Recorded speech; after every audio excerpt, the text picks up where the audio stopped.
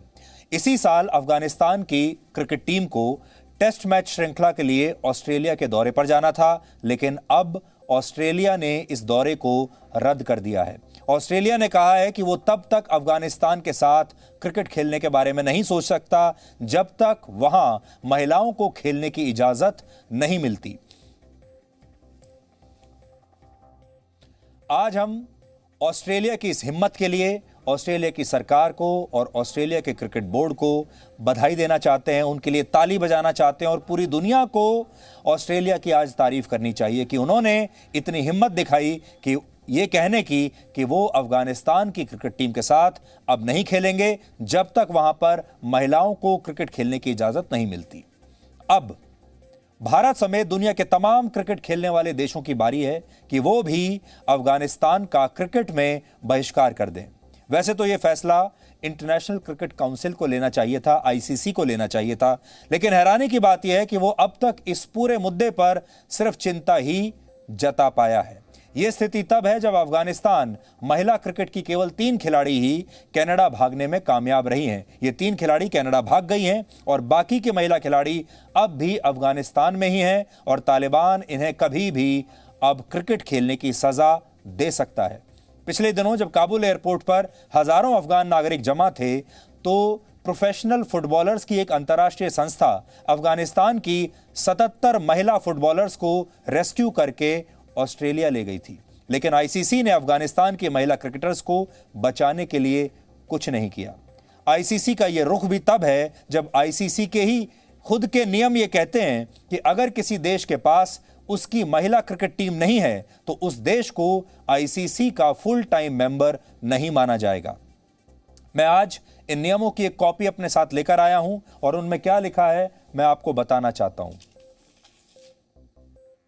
देखिए, ये नियमों की कॉपी है मेरे पास और इसमें साफ लिखा है जो उन्होंने कंडीशंस रखी हैं। Either participated in at least one ICC Women's Cricket World Cup or ICC Women's World T20 over the previous 4 years or currently feature on the ICC's official Women's Rankings Table। यानी उसी देश को मान्यता दी जाएगी जिसकी महिला क्रिकेट खिलाड़ी जो है या तो क्रिकेट वर्ल्ड कप में खेल चुकी हो कम से कम एक वर्ल्ड कप में, या आईसीसी विमेंस वर्ल्ड T20 में खेल रही हो 4 साल से, और या फिर आईसीसी के ऑफिशियल विमेंस रैंकिंग टेबल में कहीं ना कहीं उसका नाम आता हो। और अगर किसी देश के पास महिला क्रिकेट टीम नहीं है तो उस देश को मान्यता नहीं दी जाएगी। आईसीसी ने जब अफगानिस्तान को वर्ष 2017 में अपना फुल टाइम मेंबर बनाया था तो वहां महिला क्रिकेट टीम तब भी नहीं थी। उस समय आईसीसी ने इस फैसले को एक अपवाद मानते हुए अफगानिस्तान की क्रिकेट टीम को और क्रिकेट बोर्ड को स्थायी देशों की सूची में जगह दी थी, एक अपवाद के तौर पर कि ठीक है आप अपनी महिला क्रिकेट टीम बाद में बना लीजिएगा, अभी हम आपको सदस्यता दे देते हैं। और हो सकता है कि आईसीसी इस बार भी अफगानिस्तान संकट को एक अपवाद मान ले और अफगानिस्तान क्रिकेट बोर्ड पर कोई प्रतिबंध ना लगाए। यहां आपके लिए जानना जरूरी है कि अगले ही महीने T20 वर्ल्ड कप होने वाला है और आज की स्थिति यह है कि उसमें अफगानिस्तान की टीम खेलेगी और हम आज ये कह रहे हैं कि इसमें अफगानिस्तान की टीम को नहीं खेलना चाहिए, पूरे दुनिया को उसका बहिष्कार करना चाहिए, आईसीसी को तालिबान वाली इस टीम का बहिष्कार करना चाहिए। हम ये इसलिए भी कह रहे हैं क्योंकि अगले महीने 17 अक्टूबर से पुरुषों का T20 वर्ल्ड कप खेला जाने वाला है, समय ज्यादा नहीं है और आज रात 9 बजे तक का अपडेट यह है कि अफगानिस्तान की टीम अभी तक इसमें खेल रही है। इस पर आईसीसी चुप बैठा है और बाकी के देशों के जो क्रिकेट बोर्ड्स हैं उन्होंने भी इस पर अभी तक कोई आपत्ति नहीं जताई है। क्रिकेट का खेल सिर्फ 12 देशों के बीच खेला जाता है, लेकिन क्रिकेट देखने वाले लोग दुनिया के 190 देशों में हैं और इसकी इसी ताकत की वजह से ऐसे बहुत सारे मौके आते हैं जहां क्रिकेट विरोध का एक बहुत बड़ा हथियार साबित हुआ है, डिप्लोमेसी का एक बहुत बड़ा हथियार साबित हुआ है। और ये जो भारत और पड़ोसी देश हैं, भारत, पाकिस्तान, श्रीलंका, बांग्लादेश, यहां तो क्रिकेट इतना लोकप्रिय है कि क्रिकेट को इस्तेमाल करके ये देश कुछ भी कर सकते हैं। उदाहरण के लिए भारत आतंकवाद के मुद्दे पर पाकिस्तान के साथ क्रिकेट खेलने से कई बार इनकार कर चुका है और अभी भी भारत और पाकिस्तान आपस में कोई सीरीज नहीं खेलते। जो आखिरी सीरीज दोनों देशों के बीच हुई थी वो 2012 और 2013 के बीच हुई थी, यानी लगभग 8 साल से ज्यादा हो चुके हैं। यह स्थिति तब है जब 2019 के क्रिकेट वर्ल्ड कप में सबसे ज्यादा देखा जाने वाला मैच भारत और पाकिस्तान का ही था। पूरी दुनिया भारत और पाकिस्तान के मैच का इंतजार करती है। इसे दुनिया में अलग अलग माध्यमों पर लगभग 33 करोड़ लोगों ने तब देखा था। और अगर प्रॉफिट के लिहाज से देखें तो यह मैच आईसीसी के साथ भारत और पाकिस्तान के क्रिकेट बोर्ड्स के लिए भी सुपरहिट था। इसमें पैसा बरसता है, इसकी जो व्यूअरशिप है वो अपार होती है, लेकिन इसके बावजूद भारत इस मुनाफे को एक तरफ रखकर आतंकवाद के मुद्दे पर पाकिस्तान के साथ क्रिकेट सीरीज नहीं खेलता।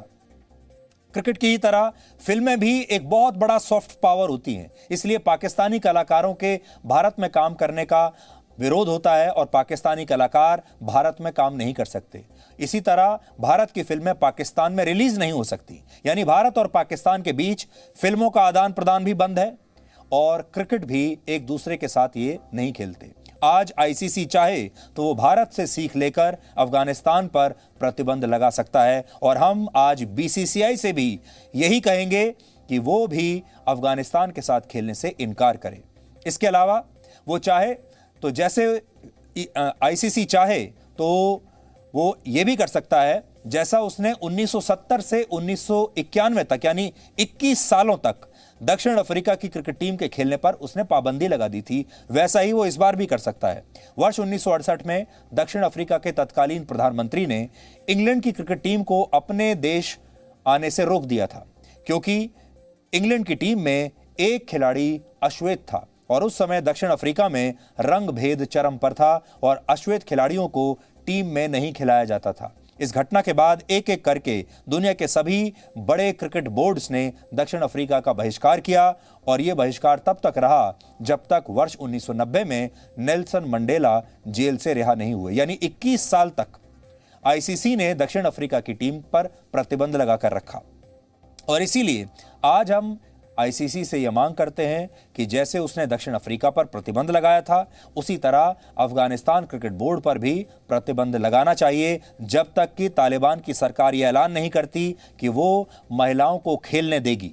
इसके अलावा आज जब दुनिया के बड़े बड़े देश और उनके बड़े बड़े नेता अफगानिस्तान में तालिबान से टक्कर नहीं लेना चाहते, तालिबान के नाम पर चुप बैठे हैं, तब दुनिया भर के क्रिकेट बोर्ड्स चाहें तो अफगानिस्तान का बहिष्कार करके खुद इसकी पहल कर सकते हैं। हमारे देश में और एशिया में क्रिकेट को बहुत बड़ा माना जाता है, क्रिकेट का प्रभाव बहुत ज़्यादा है और लोगों के दिमाग को क्रिकेट बहुत ज़बरदस्त तरीके से प्रभावित करता है। इसलिए हो सकता है अलग अलग सरकारों की अलग अलग मजबूरियां रही होंगी, डिप्लोमेसी या अंतर्राष्ट्रीय जो संबंध होते हैं उनके एक अलग मापदंड होते होंगे और इसीलिए सारे देश चुप बैठे हैं। लेकिन अगर हम क्रिकेट को एक हथियार के तौर पर इस्तेमाल करें और अगर तालिबान पर बारूद का बम ना गिराकर हम क्रिकेट का बम गिराएं तो दुनिया को एक बहुत बड़ा संदेश जाएगा। आतंकवाद को लेकर एक बड़ी समस्या है कि दुनिया के जो बड़े बड़े नेता हैं वो इसे लेकर एक बहुत ही अस्पष्ट रुख अपनाते हैं। इस समय दुनिया भर में बहुत सारी संस्थाएं हैं जैसे नेटो, यूरोपियन यूनियन जिसे आप ईयू कहते हैं, G7, G20 और यूनाइटेड नेशंस जैसे बहुत सारे अंतर्राष्ट्रीय संगठन हैं जिनके हर साल बड़े बड़े समिट्स होते हैं, बड़ी बड़ी बैठकें होती हैं। इनमें ब्रिक्स का जो सम्मेलन है ये तो आपने देखा होगा कल ही हुआ है। लेकिन इनमें बड़े बड़े देशों के नेता कभी भी सीधे समस्या पर साफ साफ बात नहीं करते। उदाहरण के लिए कल ही ब्रिक्स के सम्मेलन में काउंटर टेररिज्म पर तो सबने बात की, दुनिया के बड़े बड़े नेताओं ने बात की और इस पर बड़ी चिंता भी जताई। आतंकवाद बड़ी समस्या है ये कहा, लेकिन किसी भी देश ने तालिबान का सीधे सीधे नाम नहीं लिया। रशिया के राष्ट्रपति व्लादिमीर पुतिन अकेले ऐसे नेता थे जिन्होंने अफगानिस्तान का नाम लेकर जिक्र किया, लेकिन वो भी तालिबान का नाम लेने से बचे और उन्होंने तालिबान का नाम उन्होंने भी नहीं लिया, लेकिन अफगानिस्तान का नाम जरूर लिया। बाकी के नेताओं ने तो अफगानिस्तान का नाम भी नहीं लिया, तालिबान का नाम भी नहीं लिया, सिर्फ आतंकवाद पर बात की। इससे आप समझ जाएंगे कि ये जो बड़े बड़े संगठन होते हैं ये फेल क्यों हो जाते हैं, ये कभी भी प्रभावशाली क्यों नहीं रहते, किसी भी और देश की समस्याओं को ये कभी भी सुलझा क्यों नहीं पाते। इसलिए क्योंकि जब आप इनके प्रेस स्टेटमेंट्स पढ़ेंगे, इनके स्टेटमेंट्स को पढ़ेंगे तो वो इतने अस्पष्ट होते हैं कि उसमें वो किसी का नाम लेने से भी बचते हैं, इशारों इशारों में बात होती है और ये समस्या को सीधे सामने से उसका सामना नहीं करते और इसीलिए ये संगठन कभी कुछ कर नहीं पाते। आज आपको इन तस्वीरों को भी नहीं भूलना चाहिए, ये रिमाइंडर है आपके लिए। ये तस्वीरें 11 सितंबर 2001 को अमेरिका में वर्ल्ड ट्रेड सेंटर पर हुए हमले की हैं। आज से 20 साल पहले अमेरिका जैसे देशों ने आतंकवाद का स्वाद पहली बार चखा था।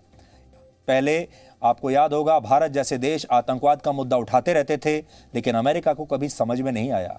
उसे समझ में उस दिन आया जब उसके ऊपर हमला हो गया कि आतंकवाद क्या है और दुनिया को यह समझ में आया कि आतंकवाद उनके दरवाजे पर भी पहुंच सकता है। अमेरिका जैसे देशों पर भी आतंकवादी हमला कर सकते हैं, इन्हें कोई छूट नहीं मिलेगी। आज 20 साल बाद अमेरिका अफगानिस्तान का युद्ध हार कर लौट गया है, लेकिन आतंकवादी और तालिबान वहीं के वहीं हैं जहां 20 साल पहले थे। ये आतंकवादी अब कानूनी रूप से मान्यता मांग रहे हैं और इन्हें अब जो बड़ी बड़ी यूएन की लिस्ट हुआ करती थी आतंकवादियों की, अमेरिका का जो होम डिपार्टमेंट है वो आतंकवादियों की डेजिग्नेटेड टेररिस्ट की लिस्ट जारी किया करता था, अब ये सब कह रहे हैं कि हमें इस सूची से हटाया जाए, हमारे ऊपर से प्रतिबंध हटाया जाए। खुलकर ये मांग कर रहे हैं आतंकवादी। पिछले साल दोहा में अमेरिका के साथ हुए शांति समझौते पर इसके बारे में चर्चा हुई थी और उस समझौते में लिखा भी हुआ है कि जब यह समझौता हो जाएगा तो हम इन आतंकवादियों को डीलिस्ट करने के बारे में विचार करेंगे।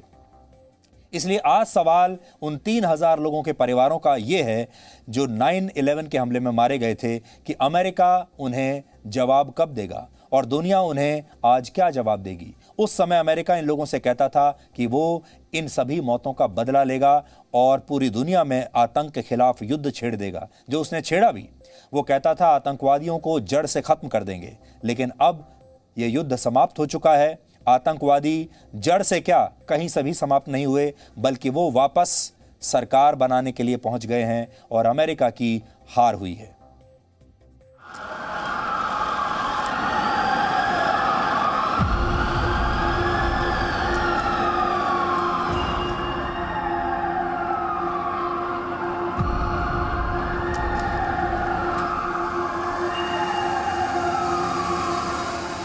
Got to be a terrorist attack. I can't tell you anything more than that. I saw the plane hit the building. I can't say anything. People were just standing around, talking to each other, nodding their heads. Oh my God. We gotta go. We gotta go. We gotta go.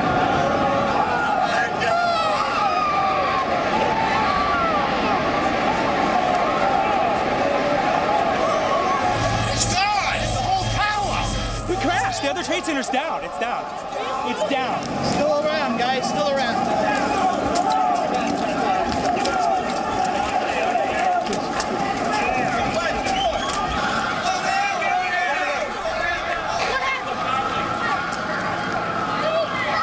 Come on, sit down. Sit down. Is this a working camera?